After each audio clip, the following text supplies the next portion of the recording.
ಮೊದಲಿಗೆ ಅಜಿತ್, ಭೂಮಿ ಎಲ್ಲಿ ಹೋದ್ಲು ಇವಳು, ಬಾತ್ರೂಮಲ್ಲೂ ಇಲ್ಲ ಇಷ್ಟು ಬೇಗ. ಆಗ ಅಂಜು, ಮಾಮ್ ಆ ಸೀರೆನೇ ಯಾಕೆ ಹಾಗೆ ನೋಡ್ತಾ ಇದ್ದೀಯಾ, ನನಗೆ ಇದು ಸೀರೆ ಥರ ಕಾಣ್ತಾ ಇಲ್ಲ, ಮತ್ತೆ ನೇಣು ಕುಣಿಕೆ ಥರ ಕಾಣ್ತಾ ಇದೆ.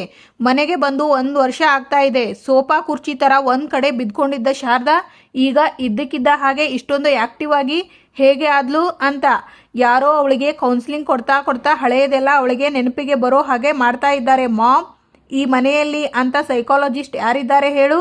ಆ ದೊಡ್ಡಮ್ಮ ಆ ಟೀ ಅಂಗಡಿ ಜೊತೆ ಬಿಟ್ಟರೆ ಇನ್ಯಾರ ಜೊತೆನೂ ಇಂಟ್ರ್ಯಾಕ್ಟೇ ಮಾಡೋದಿಲ್ವಲ್ಲ. ಮತ್ತೆ ಹೇಗೆ ಅಂಜು, ಹೇಗೆ ಅವಳಿಗೆ ಎಲ್ಲ ಗೊತ್ತಾಗ್ತಾ ಇದೆ? I just can't believe this. ಅವತ್ತು ನೋಡಿದ್ರೆ ಅಜಿತ್ ಕೈಯಲ್ಲಿ ರಿವಾಲ್ವರ್ನ ನೋಡಿ ಯಾರೋ ನನಗೆ ಇಲ್ಲಿ ಶೂಟ್ ಮಾಡಿದ್ರು ಅಂತ ತೋರಿಸಿದ್ಲಲ್ಲ. ಆಮೇಲೆ ಆಸ್ಪತ್ರೆಯಲ್ಲಿ ಪುರುಷೋತ್ತಮನನ್ನು ಐಡೆಂಟಿಫೈ ಮಾಡಿದಾಳೆ.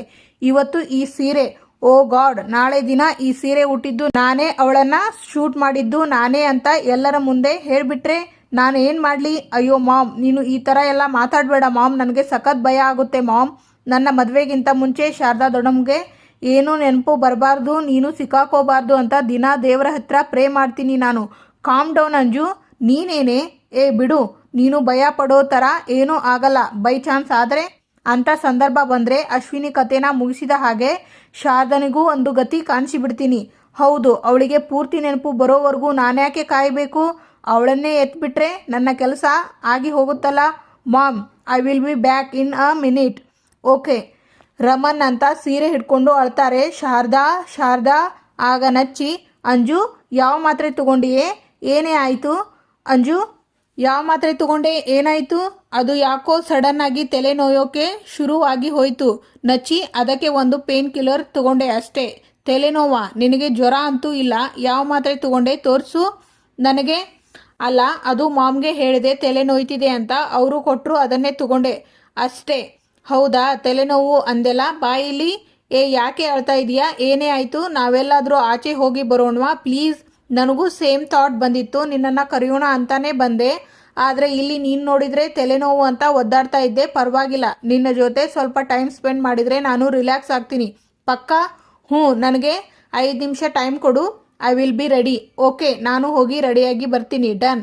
ಆಗ ಭೂಮಿ, ಅಮ್ಮ ಹಸಿದವರ ಮುಂದೆ ಊಟದ ತಟ್ಟೆ ಇಟ್ಟು ಇನ್ನೇನು ಅವರು ತಿನ್ನಬೇಕು ಅಂದಾಗ ಆ ಊಟದ ತಟ್ಟೆನ ಕಿತ್ಕೊಂಡ್ಬಿಟ್ರೆ ಹಸಿದವರಿಗೆ ಹೇಗೆ ಅನಿಸುತ್ತೆ ಹೇಳು? ಇದೇನಪ್ಪ, ಆ ದೇವರು ಕೊಟ್ಟಂಗೆ ಕೊಟ್ಟು ಹಾಗೆ ಕಿತ್ಕೊಂಡ್ಬಿಟ್ನಲ್ಲ ಅಂತ ಅನಿಸುತ್ತೆ. ಹಾಗೆ ನನ್ನ ಪರಿಸ್ಥಿತಿನೂ, ಎಲ್ಲಾನು ಕೊಡ್ತೀಯಾ ಹಾಗೆ ಕಿತ್ಕೊಂಡ್ಬಿಡ್ತೀಯಾ. ಪ್ರತಿ ಸಲನೂ ನಾನು ಕಾನ್ಸ್ಟೇಬಲ್ ಆಗಬೇಕು ಅಂತ ಪ್ರಯತ್ನ ಪಟ್ಟಾಗಲೆಲ್ಲ. ಆಗ ಅಜಿತ್ ಬಂದು ಭೂಮಿನ ನೋಡ್ತಾ ಅವಳ ಮಾತನ್ನು ಕೇಳಿಸಿಕೊಳ್ತಾ ನಿಂತಿರ್ತಾರೆ. ಏನೋ ಒಂದು ಎಡವಟ್ಟು ಆಗುತ್ತೆ. ನಾನು ಕಾನ್ಸ್ಟೇಬಲ್ ಆಗೋಕೆ ಆಗ್ತಾ ಇಲ್ಲ. ಈ ಸಲ ಆ ರೀತಿ ಆಗದೆ ಇರೋ ಹಾಗೆ ನೀನೇ ನೋಡ್ಕೋಬೇಕು. ಈ ಸಲ ನಾನು ಎಲ್ಲ ಪರೀಕ್ಷೆಯಲ್ಲಿ ಪಾಸ್ ಆಗಬೇಕು. ಅಷ್ಟೇ ಅಲ್ಲ, ನಾನು ಕಾನ್ಸ್ಟೇಬಲ್ ಡ್ರೆಸ್ ಹಾಕ್ಕೊಂಡು ನಿನ್ನ ಮುಂದೆ ಬಂದು ಆಶೀರ್ವಾದ ತಗೋಬೇಕು. ಆ ರೀತಿ ಮಾಡಮ್ಮ. ಆಮೇಲೆ ಇನ್ನೊಂದು ಕೋರಿಕೆ ಇದೆ, ಅದನ್ನು ಈಡೇರಿಸಿಬಿಡು. ನನಗೆ ಸಾಹೇಬ್ರಿಂದ ಮುಕ್ತಿ ಸಿಗಬೇಕು. ಅಷ್ಟೇ ಅಲ್ಲ, ಈ ಮನೆಯವರಿಂದಾನು. ಆದರೆ ಯಾರಿಗೂ ಕಿಂಚಿತ್ತೂ ಸಹ ಬೇಜಾರಾಗಬಾರ್ದು.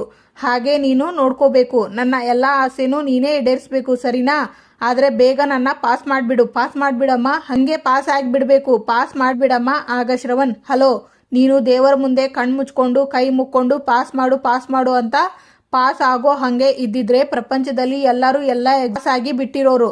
ದೊಡ್ಡ ಸಾಹೇಬ್ರೆ, ಭೂಮಿ ಕಷ್ಟಪಟ್ಟು ಓದಿದ್ರೇನೆ ಪಾಸ್ ಆಗೋದು. ತಗೋ, ಅದೆಲ್ಲ ಸರಿ. ಈಗ ಹೇಳಿ, ನೀವು ಇಷ್ಟೋ ತನಕ ಯಾಕೆ ಎದ್ದಿದ್ದೀರಾ? ನಿಮ್ಮ ಆರೋಗ್ಯ ಏನಾಗಲ್ಲ?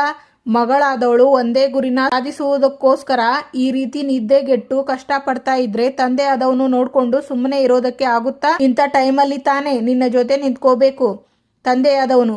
ಕುಡಿ ಟೀ. ಭೂಮಿ, ನಿನಗೆ ನೆನಪು ಇದೆಯಾ, ಕೆಲವು ತಿಂಗಳುಗಳ ಹಿಂದೆ ನಾನೇ ನಿಮ್ಮ ತಾಯಿ ವಿರುದ್ಧ ಕೇಸ್ ಫೈಟ್ ಮಾಡಬೇಕು ಅನ್ನೋ ಕಾರಣಕ್ಕೆ ಇಡೀ ರಾತ್ರಿ ಕೂತ್ಕೊಂಡು ಲಾ ಪಾಯಿಂಟ್ಗಳನ್ನ ನೋಟ್ ಮಾಡ್ಕೊತಾ ಇರ್ತಿದ್ದೆ. ನನಗೆ ನಿದ್ದೆ ಬರಬಾರ್ದು ಅನ್ನೋ ಕಾರಣಕ್ಕೆ ನೀನೇ ನನಗೆ ಟೀ ಮಾಡ್ಕೊಂಡು ಬರ್ತಾ ಇದ್ದೆ. ನೆನಪು ಇದೆಯಾ? ಆಗ ನಾನು ನಿನ್ನನ್ನು ಒಂದು ಮಾತು ಕೇಳಿದ್ದೆ. ಭೂಮಿ, ನಾನು ನಿಮ್ಮ ತಾಯಿ ವಿರುದ್ಧ ಕೇಸ್ ಫೈಟ್ ಮಾಡ್ತಾ ಇದ್ದೀನಿ ಅಂದರೆ ಒಂದು ರೀತಿಯಲ್ಲಿ ನಾನು ನಿನಗೆ ಶತ್ರು ಇದ್ದ ಹಾಗೆ. ಹಾಗಿದ್ದು ನೀನ್ಯಾಕೆ ನನಗೆ ಟೀ ಮಾಡಿಕೊಂಡು ಬರ್ತೀಯಾ ಅಂತ ಕೇಳಿದ್ದೆ. ಆಗ ನೀನು ಏನು ಹೇಳಿದ್ದೆ ಹೇಳು?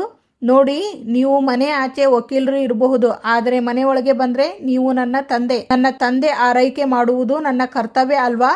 ಕರೆಕ್ಟ್, ಇದು ಹಾಗೆ. ಕುಡಿ. ಹೌದು, ಏನು ಓದುತ್ತಾ ಇದ್ದೆ ಆಗಿಂದ? ನಮ್ಮ ದೇಶದ ಸಂವಿಧಾನದ ಬಗ್ಗೆ. Good girl. ಭೂಮಿ, ನಮ್ಮ ದೇಶದ ಸಂವಿಧಾನ ಶಿಲ್ಪಿ ಯಾರು? Doctor BR Ambedkar. ಜಾನೇ ಇದ್ದೀಯಾ ನೀನು? ಭೂಮಿ ಅವರು ಬರೀ ನಮ್ಮ ದೇಶದ ಸಂವಿಧಾನ ಶಿಲ್ಪಿ ಅಷ್ಟೇ ಅಲ್ಲ, ನಮ್ಮ ದೇಶದಲ್ಲಿ ಇದ್ದಂಥ ಒಂದು ಕೆಟ್ಟ ಪದ್ಧತಿ ಜಾತಿ, ಆ ಪದ್ಧತಿ ವಿರುದ್ಧ ಹೋರಾಡಿದಂಥ ಮಹಾನುಭಾವ ಅವರು. ಇನ್ನೂ ಎಂತೆಂಥ ಒಳ್ಳೆಯ ಕೆಲಸಗಳನ್ನು ಮಾಡಿದ್ದಾರೆ ಗೊತ್ತಾ? ಆಗ ನಚ್ಚಿ, ಅಂಜು ಬಾ, ಇದೆಲ್ಲ ನಿನಗೋಸ್ಕರ ಅಂಜು, ನಿನಗೆ ನೆನಪು ಇದೆಯಾ? ಇದೇ ಥರ ಒಂದು ಸರ್ತಿ ನನ್ನ ಕೈ ಮೇಲೆ ಕೈ ಇಟ್ಟು ನಾನು ನಿನಗೆ ಯಾವತ್ತೂ ಸುಳ್ಳು ಹೇಳಲ್ಲ ನಚ್ಚಿ ಅಂತ ಪ್ರಾಮಿಸ್ ಮಾಡಿದ್ದೆ. ಇವತ್ತು ಇಷ್ಟು ಬ್ಯೂಟಿಫುಲ್ ಆಗಿ ಡ್ರೆಸ್ ಹಾಕಿದ್ಯಾ, ಏಂಜಲ್ ಥರ ಕಾಣ್ತಾ ಇದೀಯಾ. But something is missing. ನಚ್ಚಿ, ಏನಾದರೂ ಜ್ಯುವೆಲರ್ಸ್ ಮಿಸ್ಸಿಂಗಾ? ಹ್ಞೂ, ನಿನ್ನ ಒರಿಜಿನಲ್ ಜ್ಯುವೆಲರ್, ನಿನ್ನ ಇನೋಸೆಂಟ್ ಆಗಿರೋ ಸ್ಮೈಲ್ನ ನಾನು ತುಂಬ ಮಿಸ್ ಮಾಡ್ಕೊತಾ ಇದ್ದೀನಿ. ಅಂಜು, ನಾನು ನಿನ್ನನ್ನು ತುಂಬ ದಿವಸದಿಂದ ಅಬ್ಸರ್ವ್ ಮಾಡ್ತಾ ಇದ್ದೀನಿ. You seen very disturb. ಏನಾಗಿದೆ?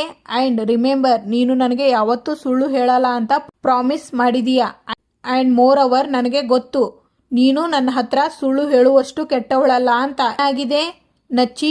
ಅದು ನನಗೆ ಯಾವಾಗಲೂ ನಮ್ಮ ಮದುವೆದೇ ಟೆನ್ಷನ್ ಆಗ್ತಾ ಇದೆ. ಪ್ರತಿ ಸಲ ಡೇಟ್ ಫಿಕ್ಸ್ ಆಗುತ್ತೆ, ನಾವು ಮದುವೆಗೆ ಪ್ರಿಪೇರ್ ಆಗ್ತೀವಿ, ಆದರೆ ಯಾವುದೋ ರೀಸನ್ ಇಂದ ನಮ್ಮ ಮದುವೆನೇ ಕ್ಯಾನ್ಸಲ್ ಆಗುತ್ತೆ. ಈ ಸಲನೂ ನಮ್ಮ ಮದುವೆ ಕ್ಯಾನ್ಸಲ್ ಆಗುತ್ತೆ ಅನ್ನೋ ಭಯ ಕಾಡ್ತಾ ಇದೆ ನನಗೆ.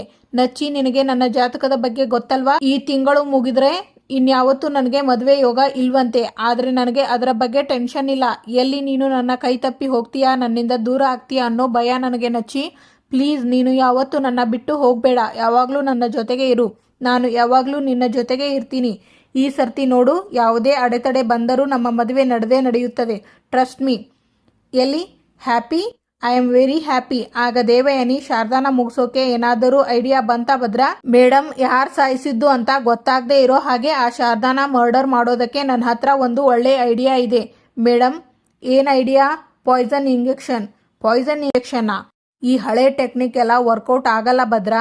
ದಿನದ 24 ಗಂಟೆನೂ ಆ ಶಾರದಾ ಮನೆಯಲ್ಲೇ ಬಿದ್ದಿರ್ತಾಳೆ. ಅವಳಿಗೆ ನಾನು ಇಂಜೆಕ್ಟ್ ಮಾಡಿದರೆ ಅಜಿತನ ಕೈಯಲ್ಲಿ ನಾನು ಸಿಕ್ಕಾಕೊಳ್ಳಲ್ವಾ? ಮರ್ಡರು ಮನೆಯಲ್ಲಿ ಆಗಲ್ಲ ಮೇಡಮ್, ಮತ್ತೆ ಪಬ್ಲಿಕ್ ಪ್ಲೇಸಲ್ಲಿ. ಮೇಡಮ್, ಹೇಗೆ?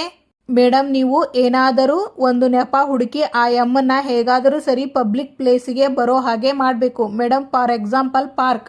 ಆಗ ದೇವಯಾನಿ ಕನಸು ಕಾಣ್ತಾರೆ. ಆಗ ಶ್ರವಣ್ ನಚ್ಚಿ, ತಗೊಳಪ್ಪ, ನಿಂದೆ ಇನ್ಚಾರ್ಜ್. ಓಕೆ, ನಾನು ಶಾರದಾನ ಕರ್ಕೊಂಡು ಒಂದು ರೌಂಡ್ ಹೋಗಿ ಬರ್ತೀನಿ. ಭೂಮಿ, ಬೋತ್ಲಾ ಹೊಡೆಯೋ ಹಾಗೆ ಇಲ್ಲ, ನೀಟಾಗಿ ಮಾಡಬೇಕು. ಮಾಡ್ತೀನಿ ದೊಡ್ಡ ಸಾಹೇಬ್ರೆ. ನೀನು ಮಾಡ್ತಾ ಇದ್ರೆ ಬಿಡೋಲ್ಲ ನಿನ್ನ ಚಿಕ್ಕ ಸಾಹೇಬ್ರು. ಮಾಡಿಸು. ಆಗ ಶಾರದಾ ಅವರಿಗೆ ಭದ್ರ ಬಂದು ಇಂಜೆಕ್ಷನ್ ಚುಚ್ಚಿ ಅಲ್ಲಿಂದ ಹೋಗ್ತಾರೆ. ಆಗ ಶಾರದಾ ಆ ಅಂತ ಕಿರುಚಿ ಕೆಳಗೆ ಕೂತ್ಕೋತಾರೆ. ಶಾರದಾ, ಏನಾಯ್ತು? ಶಾರದಾ, ಏನಾಯ್ತು? ಅಜಿತ್, ನಚ್ಚಿ, ಬೇಗ ಬನ್ನಿ ಇಲ್ಲಿ. ಶಾರದಾ, ಏನಾಯ್ತು? ಶಾರದಾ, ಅಜಿತ್, ಬಾರೋ ಬೇಗ. ಏನಾಯ್ತು? ಏನು ಅಂತ ಗೊತ್ತಿಲ್ಲ ಕಣೋ. ಕಿರ್ಚ್ಕೊಂಡು ಬಿದ್ದು ಹೋದ್ಲು ಅಷ್ಟೇ. ಮೇಡಮ್, ಎಲ್ಲಿ ಕಳೆದು ಹೋದ್ರಿ? ಸಾರಿ, ನೀನು ಹೇಳಿದ್ನೆಲ್ಲ ಕಲ್ಪನೆ ಮಾಡಿಕೊಂಡೆ. ಸೂಪರ್ ಆಗಿ ಇದೆ ಐಡಿಯಾ. ಆದಷ್ಟು ಬೇಗ ಪ್ಲಾನ್ನ ಎಕ್ಸಿಕ್ಯೂಟ್ ಮಾಡಬೇಕು. ಶಾರದಾನ ಮನೆಯಿಂದ ಹೊರಗಡೆ ಕಳಿಸೋ ಜವಾಬ್ದಾರಿ ನಂದು, ಮುಂದಿಂದು ಎಲ್ಲ ನಿಂದು. ಮೇಡಮ್, ನನಗೆ ಒಂದು ಸ್ವಲ್ಪ ಟೈಮ್ ಕೊಡಿ ಮೇಡಮ್. ಬಾಂಬೆಯಿಂದ ಪಾಯ್ಸನ್ ಇಂಜೆಕ್ಷನ್ ತರಿಸ್ಬೇಕು. ಅದು ಬಂದಿದ ತಕ್ಷಣನೇ ಪ್ಲಾನ್ ರೆಡಿ ಆಗುತ್ತೆ. ಆದಷ್ಟು ಬೇಗ ನಾನು ನಿಮಗೆ ಕಾಲ್ ಮಾಡ್ತೀನಿ ಮೇಡಮ್. I C. ಓಕೆ, ಆದಷ್ಟು ಬೇಗ ತರಿಸು. ನಿನ್ನ ಫೋನಿಗೋಸ್ಕರ ಕಾಯ್ತಾ ಇರ್ತೀನಿ. ಓಕೆ, ಆದಷ್ಟು ಬೇಗ ಈ ಕೆಲಸ ಮುಗಿಬೇಕು. 1 ನಿಮಿಷ. ನಿನ್ನ ಅಕೌಂಟಿಗೆ ಅಮೌಂಟ್ ಟ್ರಾನ್ಸ್ಫರ್ ಮಾಡಿದ್ದೀನಿ, ಖರ್ಚಿಗೆ ಇಟ್ಕೋ. ಓಕೆ ಮೇಡಮ್, ಬರ್ತೀನಿ ಮೇಡಮ್. ಒಳ್ಳೆಯದು. ಆಗ ಶ್ರವಣ್, ಅಜಿತ್ ರೆಡಿನಾ? ಓಡೋರು ರೆಡಿ ಇದ್ದಾರಾ ಕೇಳಿ ಮಾವ. ಅವಳು ರೆಡಿ ಇದ್ದಾಳೆ ನಚ್ಚಿ. ನೀನು? ನಾನು ರೆಡಿ. ಭೂಮಿ, ನಾನು ಡಬಲ್ ರೆಡಿ. ಭೂಮಿ, speed up, fast speed up, ಕಮಾನ್. ಆಗ ಅಜಿತ್, ನಿಂತ್ಕೋ. ಅಮ್ಮ, ಏನು ಮಾಡ್ತಾ ಇದ್ದೀರಾ? ಲೇಸ್ ಬಿಚ್ಚಿ ಹೋಗಿದೆ, ಕಟ್ತಾ ಇದ್ದೀನಿ. ಬಾಯಿಲಿ. ಇದನ್ನ ನನಗೆ ಹೇಳಿದರೆ ನಾನೇ ಮಾಡ್ಕೊತಾ ಇದ್ನಲ್ಲ. ನೆಕ್ಸ್ಟ್ ಟೈಮಿಂದ ಹೇಳ್ತೀನಿ, ನೀನೇ ಮಾಡ್ಕೊಳ್ಳುವಂತೆ. ಇವತ್ತಿಗೆ ಇಲ್ಲಿನ ಸಂಚಿಕೆ ಮುಕ್ತಾಯವಾಗುತ್ತದೆ. ಮುಂದಿನ ಸಂಚಿಕೆಯಲ್ಲಿ ದೇವಯಾನಿ ಹಾಗೂ ಭದ್ರಾ ಇಂಜೆಕ್ಷನ್ ಮಾಡಲು ಬಂದಿರ್ತಾರೆ. ಇನ್ನೇನು ಭದ್ರಾ ಶಾರದಾ ಅವರಿಗೆ ಇಂಜೆಕ್ಷನ್ ಮಾಡುವಷ್ಟರಲ್ಲಿ ಅಜಿತ್ ಬಂದು ಅವರ ಕೈ ಹಿಡಿದು ಹೊಡಿತಾರೆ. ಆಗ ಭದ್ರಾ ದೇವಯಾನಿಗೆ ಅಲ್ಲಿಂದ ಹೋಗು ಅಂತ ಸಿಗ್ನಲ್ ಮಾಡ್ತಾರೆ. ಆಗ ಅಜಿತ್ ಅದನ್ನು ನೋಡಿ ಅವರನ್ನು ಫಾಲೋ ಮಾಡ್ತಾರೆ. Thank you for watching.